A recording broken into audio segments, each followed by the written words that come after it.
The leadership mindset. Serve before you lead, Sharma.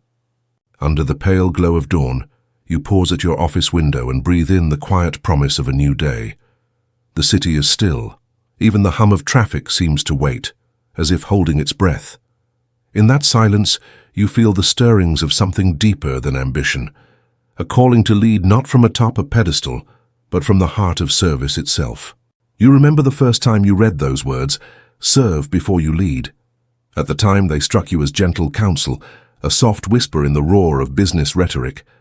But as you leaned into your first startup, you discovered their power. Leadership grounded in service becomes a force that transforms organizations, communities, and ultimately yourself. In the early days of your venture, you were the architect and the mason, the salesman and the bookkeeper. You hustled for every client, pitched to every potential investor, and slept fitfully, haunted by spreadsheets. Your to-do list grew longer by the hour, and you wore your exhaustion like a badge of honor. But beneath that pride lay a quiet dissatisfaction. You were building something, yes, but for whom? Then came the turning point. You hosted a small workshop for local entrepreneurs, sharing your hard-won lessons on marketing and growth. Afterwards, a woman approached you with tears in her eyes. She spoke of her fledgling non-profit, of people in her community whose lives depended on her success. She asked simply, "How can I learn this too?" In that moment, you realized that your greatest work was not the piece of software you'd coded or the marketing funnel you'd built. It was the ripple of service you sent outward with every insight you shared. From that day on, you made a commitment.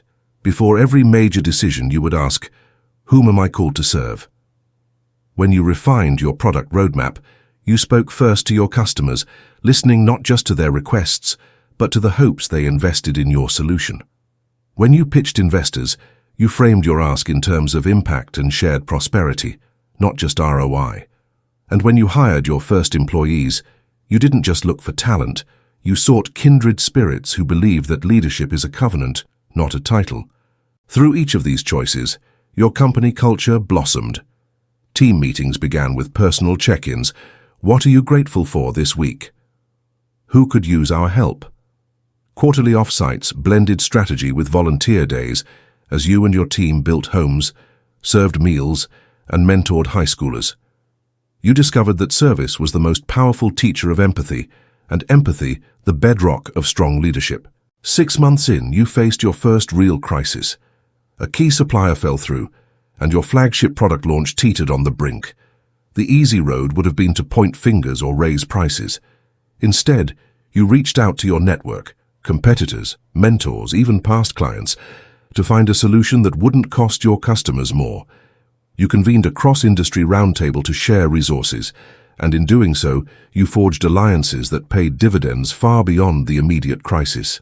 Reflecting on that chapter, you see that service-first leadership invited creativity. When you focus on serving others' needs, you unlock collective intelligence. You also earn trust, and trust is the currency that lubricates every transaction, every negotiation, every challenge. As your venture matured, you faced a new temptation: growth at all costs. You could have raised more capital, expanded aggressively, hired en masse. But you remembered the ripple effect of service. When your team felt supported, they gave their best. When your community saw your commitment, they became your allies. When your customers felt heard, they became evangelists. So you chose a different path: intentional growth. You weighed every expansion against your capacity to serve well. You invested in training programs to develop your people, not just your product. You prioritized sustainable margins over fleeting market share.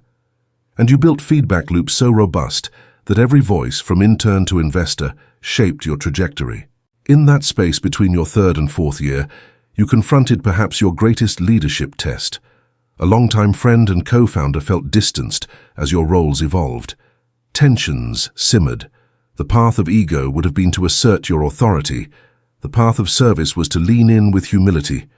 You arranged a quiet retreat, just the two of you, on the shores of a lake you once fished as boys. Over shared memories and honest conversation, you both acknowledged your fears, his fear of being left behind, yours of failing alone. You recommitted to a shared vision and redrew the lines of responsibility in a way that honored both of your gifts. In the months that followed, your partnership grew stronger than ever, rooted in service to one another's potential.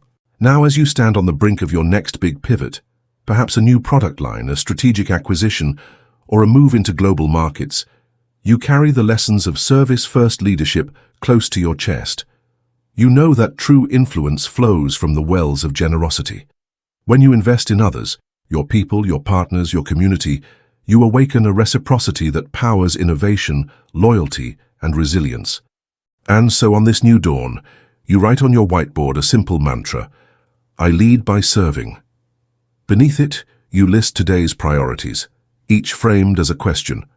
How can I make our team's work more meaningful? What obstacles can I remove for our customers? Where can I offer my time or resources beyond the balance sheet? In the hours that follow, you meet with your leadership team.